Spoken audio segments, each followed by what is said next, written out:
Professionally, I've done management consulting in Europe and in Asia, and since I've retired from the consulting work, I'm now applying some of that knowledge to the university, and I've been an adjunct clinical faculty on some trips that business school students and communication students have made to various countries outside the United States. Okay. Part-time adjunct. Part-time I don't want to overstate this. Right, okay, okay. I am an OU grad. Okay, so we can. I chose Ohio University because it was one of my prime targets when I wanted to become a journalist, which was my first career of many careers that I went through. And one of the reasons that I delighted that I chose Ohio University is because it gave me not just the experience in journalism and the professional training for journalism, but it also gave me the liberal arts education that enabled me to move from one career to the next career. I'm Henry Heilbrunn. I have a Bachelor's of Science in Journalism with honors, and I graduated in 1973. At the time, it wasn't Scripps, but I chose Ohio because it was one of the leading schools that were training people to be journalists and also had a very good reputation amongst journalists. Okay. Well, the best experiences that I had at Ohio University were when I was working outside of the classroom.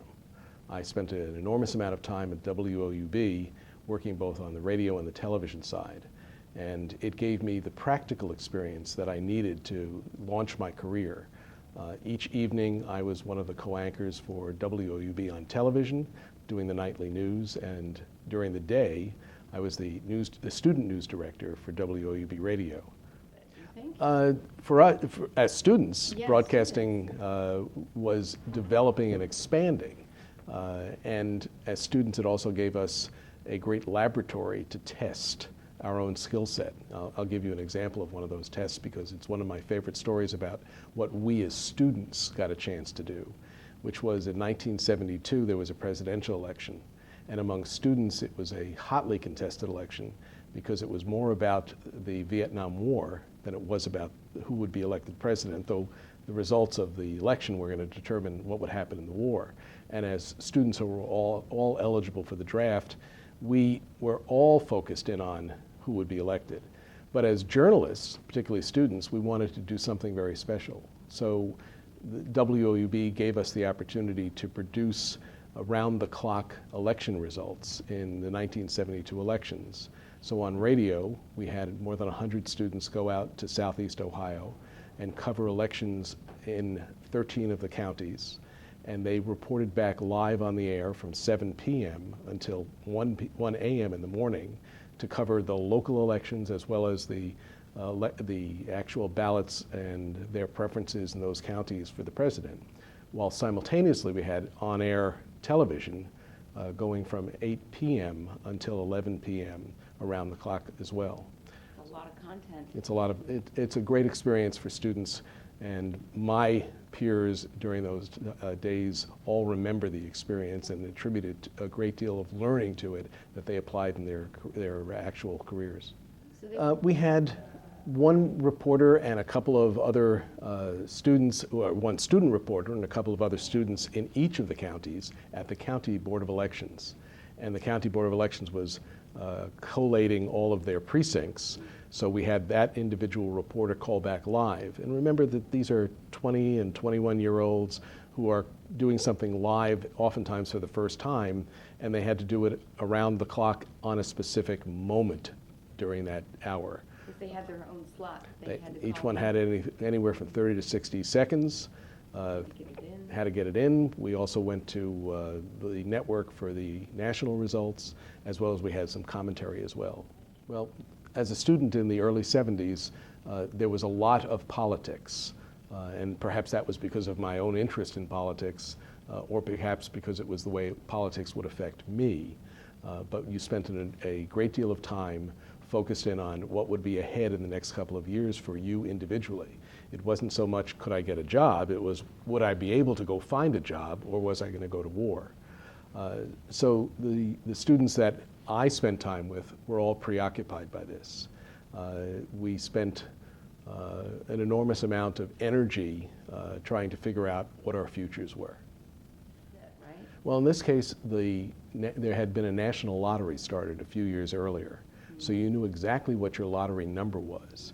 So when you graduated, if you had a low lottery number, which I did, I would have been drafted immediately. So it was, as long as you're in school, you won't be drafted, but when you graduate, even if you had a job, you were going to be going to war unless that war ended, which it fortunately did. Here you're probably hanging out in the front room in Baker Center. Which used to sell beer. Which used to sell beer, and where you had folk singers who mostly sang anti-war songs. So you were with people of like minds, all of whom had that worry, and all of whom were either protesting against the war or were worried about what would happen to them as a result of the war. It wasn't an unpleasant time to be on campus, but it clearly was a time of worry. Maybe today. Yes, Sure. and it blanched out to the campus itself when the campus was closed after Kent State, and all of this just culminated in a little less security for individuals in terms of their day-to-day life in school and on campus. So My focus was I was going to be a reporter. I was going to spend all of my time, waking hours other than in the classroom, at WOUB. got it. It was my outlet to both be a career advance and also my outlet for all the energy that I had during college years, because it was a place where I had lots of friends, and all of these individuals were aspiring to do the same thing I did. At the same time, they were also competing for the same jobs I was looking for. So we had a very healthy competition. The good part about this, and it's part of why I enjoy Ohio University so much, is they're also still my friends all these years later. That's very nice. Well, my international activity goes back to starting a consulting company that had a good opportunity to do work both in the United States and abroad. And that activity was extended by coming to Ohio University to work on a part-time basis as an adjunct professor when I was asked by one of the deans to create a college course that would be focused on creating and developing new media ideas for the next 5 to 20 years. That branched out to meet more people at the university.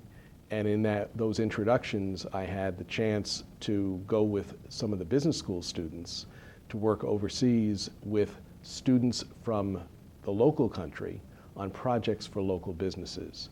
And it's part of a business school project that most business school students go through then and now.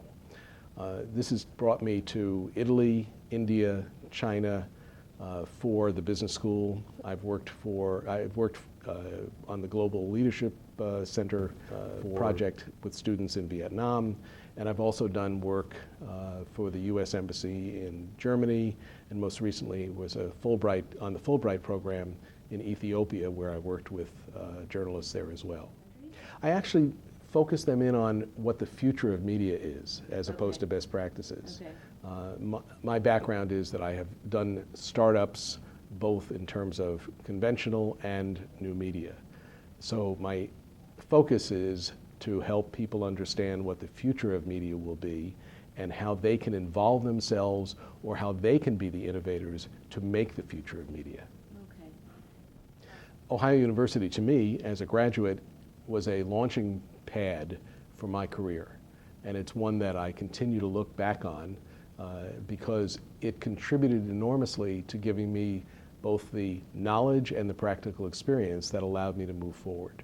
It's also my connection to a lot of my peers, my colleagues, people that I respect, people that I want to work with again, and it's a connection back to Athens, Ohio, where I maintain friends, both former teachers who are very important to me today, as well as new teachers who I work with and teach me things about academics.